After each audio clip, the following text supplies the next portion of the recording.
This is a film for people, about the city they live in, how the city is changing for the people.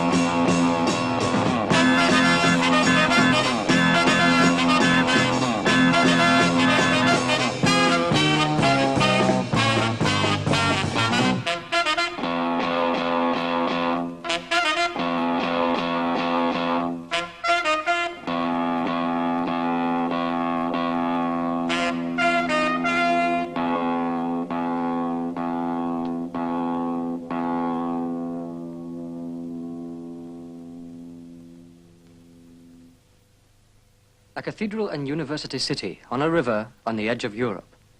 In 1707, Daniel Defoe visited Glasgow and found it one of the cleanliest, most beautiful and best-built cities in Great Britain. In 1707, 13,000 people in Glasgow.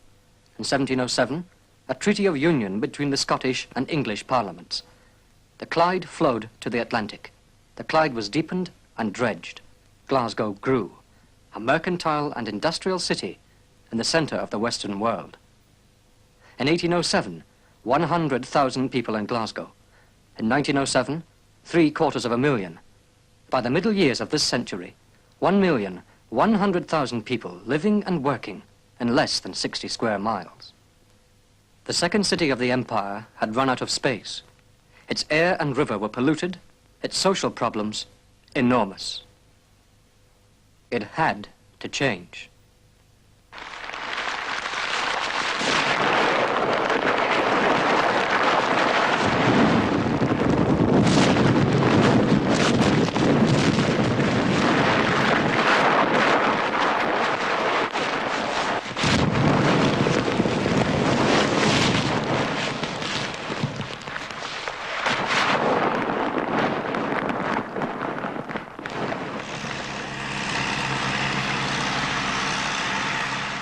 In 1960, work began on the biggest urban redevelopment program in Europe, a 20-year program involving 5 square miles, a twelfth of the city's area. Between 1960 and 1970, 52,000 houses were demolished in Glasgow. A further 75,000 are scheduled for demolition up to 1980. To make room for new life in the city, for new houses, industries, schools and colleges, hospitals, social and cultural amenities, for new roads linking a planned and integrated community. Noise, dust, confusion, the sometimes painful transformation of familiar landmarks. This is Charing Cross. But Glasgow's future is planned out in the heads of planners, stage by stage modeled in balsa and plastic, presented to the public and their representatives, argued and approved. Construction work in the Kingston Bridge began in the spring of 1967.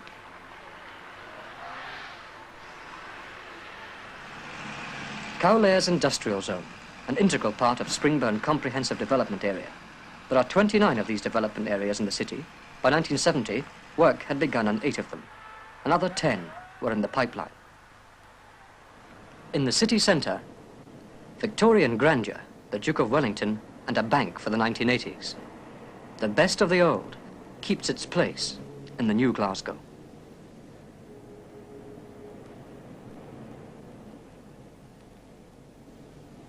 Glasgow's overspill means that in 1980, the population of the city will be 800,000 people. They will have good houses and a revitalized environment that will free them from the cramped conditions of the past.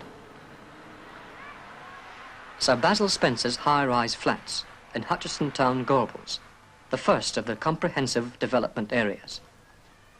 Before redevelopment, population density was 460 people per acre.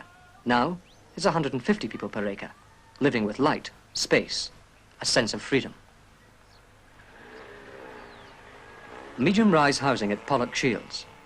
The redeployment of land formerly occupied by villas means that more people can live in the district and also enjoy a greater openness of vista.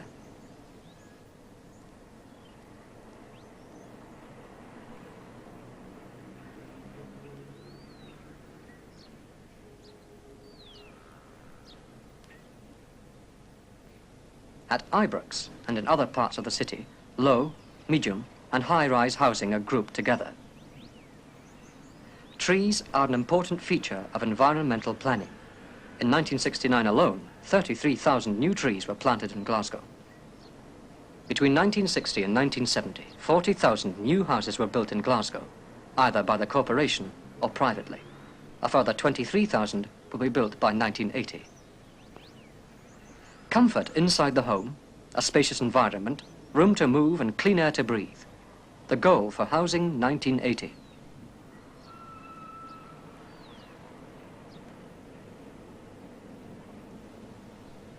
The future of any city develops out of its past, and this is not forgotten in the process of change.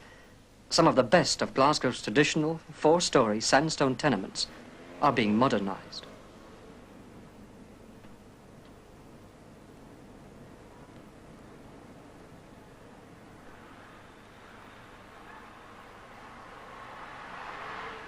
But as Glasgow prepares for the 21st century, the pattern of life changes. Tenement life, with its gilly pieces and wee shops, is disappearing. In its place, shopping precincts, located with new housing and new roads in mind. Shopping precincts themselves traffic-free, but provided with parking areas so that cars can serve and not confound the housewife and her family. The supermarket, modern abundance matching modern prosperity.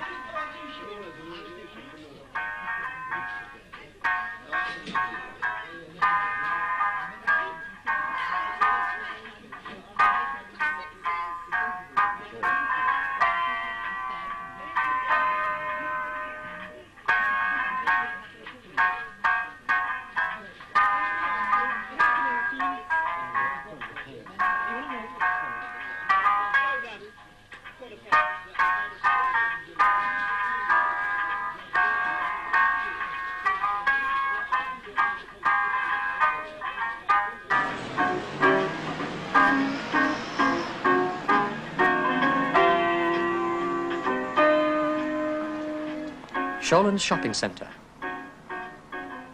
The shopping arcade at Gorbals. Shopping 1980 is convenience, safety, supplying the needs of material and physical excellence.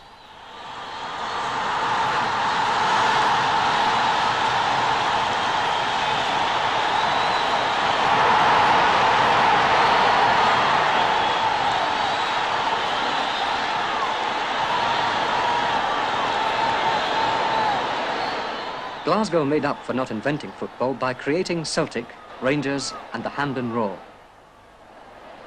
The city also has a strong schools and club rugby tradition.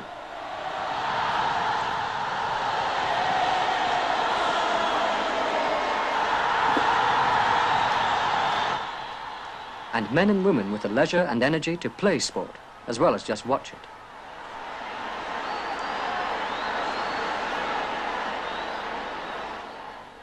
Bellahouston Sports Centre, the prototype for several to be built in the city, was regularly used by 7,000 members in 1970.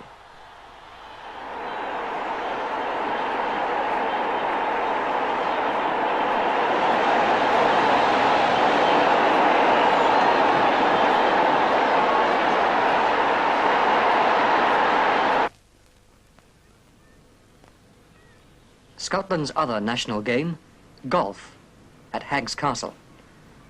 There are 11 golf courses within Glasgow city boundary, another 12 within a 1-mile radius.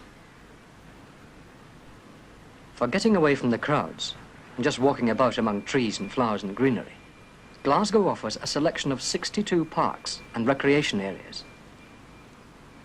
The Botanic Gardens at the city's west end. A network of walkways linking the parks, extending their freedom, is planned for 1980. And the first sections were opened to the public in 1970.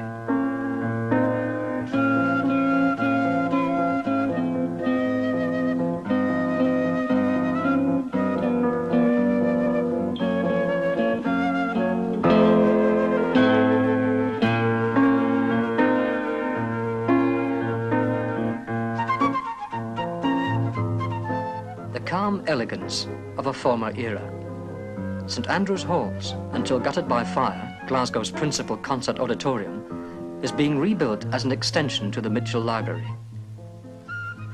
In line with the city's general policy of maintaining a balance between old and new, its splendid facade will be preserved. An entirely new cultural centre, including a major concert hall and civic theatre, will provide a focus for the artistic life of Glasgow 1980.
The noise of the city's nightlife dies away, and round midnight, the feel of Glasgow, nowhere more than in George Square. A statue of James Watt stands at one corner of the square. His portrait hangs in one of the city's galleries. In the 1760s at Glasgow University, Watt harnessed the power of steam, on which the city's merchants and industrialists grew rich. Their private houses today enrich the city's public life. Stirling's Library, the Scottish Stock Exchange in the centre of Glasgow, completely modernised inside, its exterior restored. Correlative with the period of Glasgow's greatest wealth was a flowering of architectural genius. Park Terrace, one of the finest examples of Victorian grace. Trinity Towers. The Glasgow School of Art, Charles Rennie Mackintosh's masterpiece.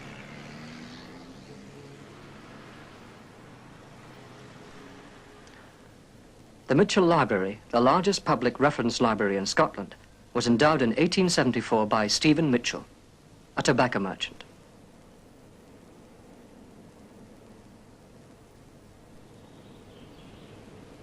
Pollock House, designed by William Adam, was gifted to the city in 1967.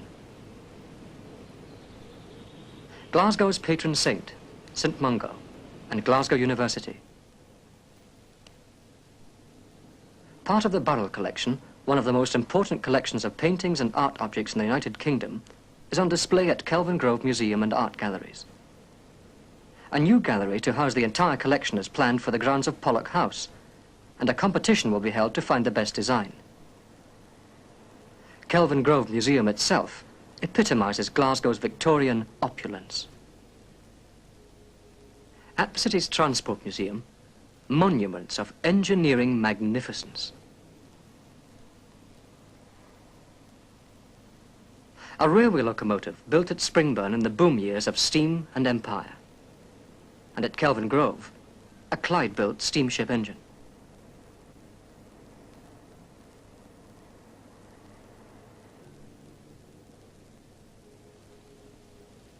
Glasgow grew rich on the tides of the Clyde.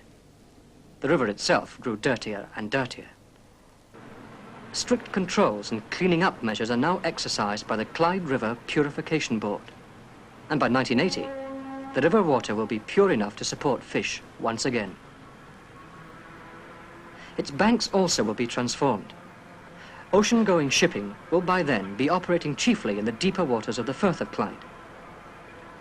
Glasgow docks, Queen's, Prince's, Kingston, will be filled in and the recreated land attractively and usefully deployed. The grim lines of warehouses and waterfront factories will be demolished and walkways constructed so that for the first time in 100 years, the people of Glasgow will have the visual and amenity benefits of the river freely accessible. Time and the river. The river changes and the next generation grows. The newly built Sick Children's Hospital and the Queen Mother Maternity Hospital. The latest medical techniques are available for the newest citizens and their mothers. And the doctors of 1980, studying at Glasgow University's world-famous medical school, gain practical experience.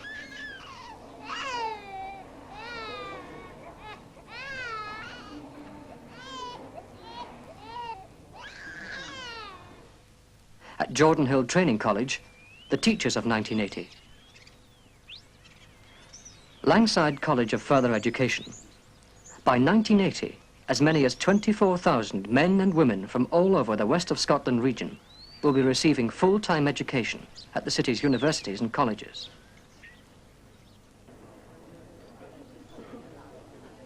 Part of a rapidly developing educational precinct near the city centre, Glasgow College of Building, and the young men whose skills will build the new houses and roads, offices and factories, hospitals, colleges and schools for their children, for the next generation.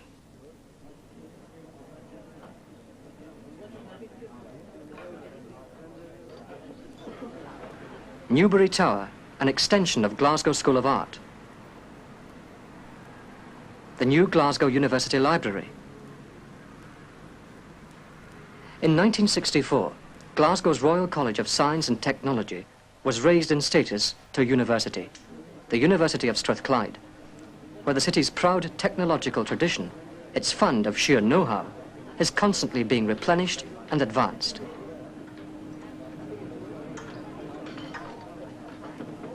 The new Glasgow, with its industrial estates and with the industrial and commercial zones of its development areas, gives its people space to work as well as space to live, greater physical and mental freedom, and understanding of what they do. Industrial Glasgow 1980 will not be oil, sweat, and back-breaking labor.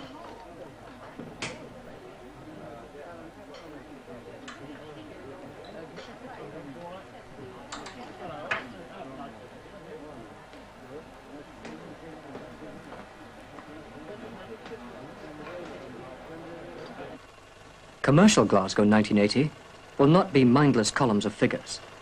Muscle gives place to automation, heavy engineering to micro-engineering, the age of the computer.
The art world might call these multiples. The world of industry knows them as Glasgow-made jet engine components, accurate to within a millionth of an inch.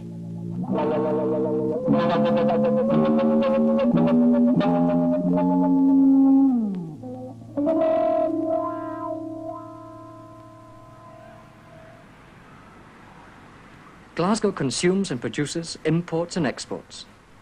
Its future growth depends on fast, efficient, automated handling of goods. Gushett Falls Rail Terminal in the southeast of the city handles 17 miles of standard international containers a week. Potentially, the Firth of Clyde is a deep-water port second to none in Europe. If the vision of Oceanspan is realized, the Glasgow region will become a vast container entrepot for the rest of Britain and Europe. Transportation, 1980. Glasgow's highway plan proposes a 4.5-mile inner ring road round the centre of the new city, making the central area easy to bypass, fast to get into, fast to get out of, more accessible.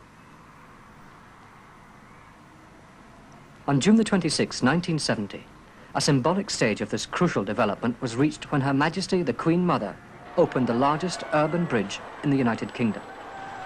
Built at a total cost of £11 million, the Kingston Bridge has a span of 880 feet over the waters of the Clyde.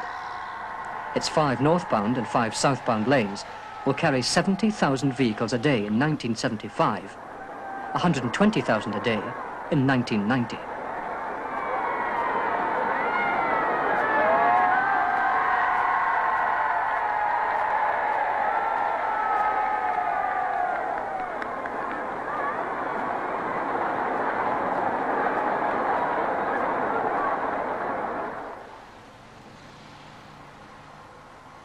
The northern approaches to the Kingston Bridge bisect Anderston Comprehensive Development Area.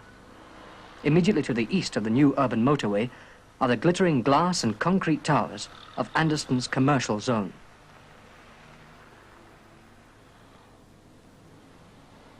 West of the motorway, along the Clydeside Expressway, are situated Anderston's main housing and industrial zones. The commercial complex will incorporate a multiple-level system for a pedestrianised shopping area. People and shops on top, parking and services below.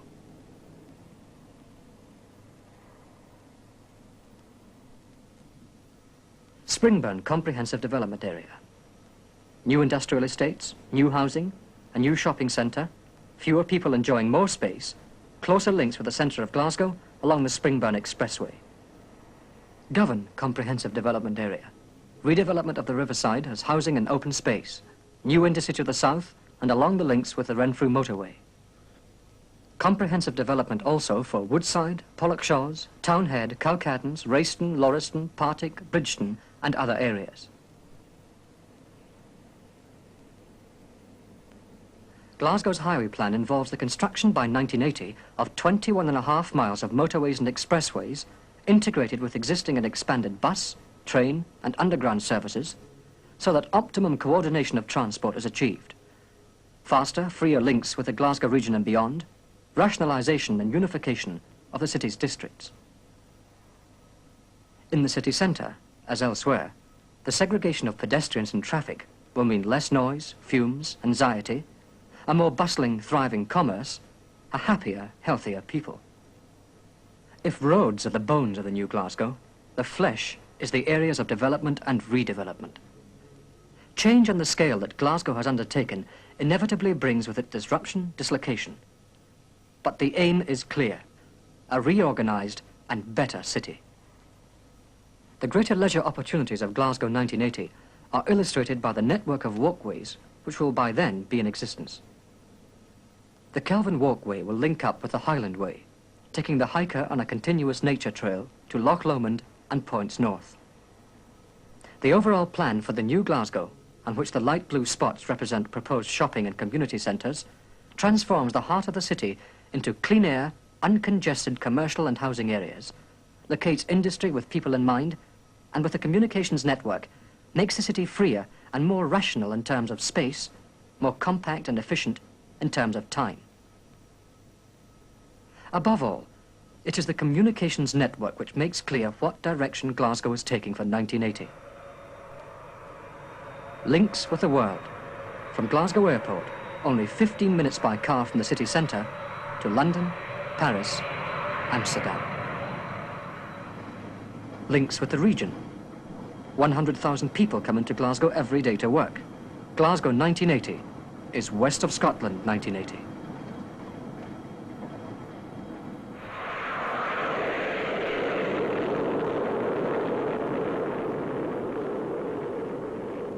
A city with a future as big as its past. A city of fighters, whose response to a challenge is usually bigger than the challenge itself. A city whose energy has perhaps too much in the recent past been frustrated and corrupted into violence by apparently insurmountable social problems. But an energy which today is expressing itself, rediscovering itself, through the dynamism of change, difficult but necessary change, towards planned freedom, mobility, a more happily coordinated and prosperous society. There's a lot to be done, but the city and its people are doing it, reaching out for Glasgow 1980.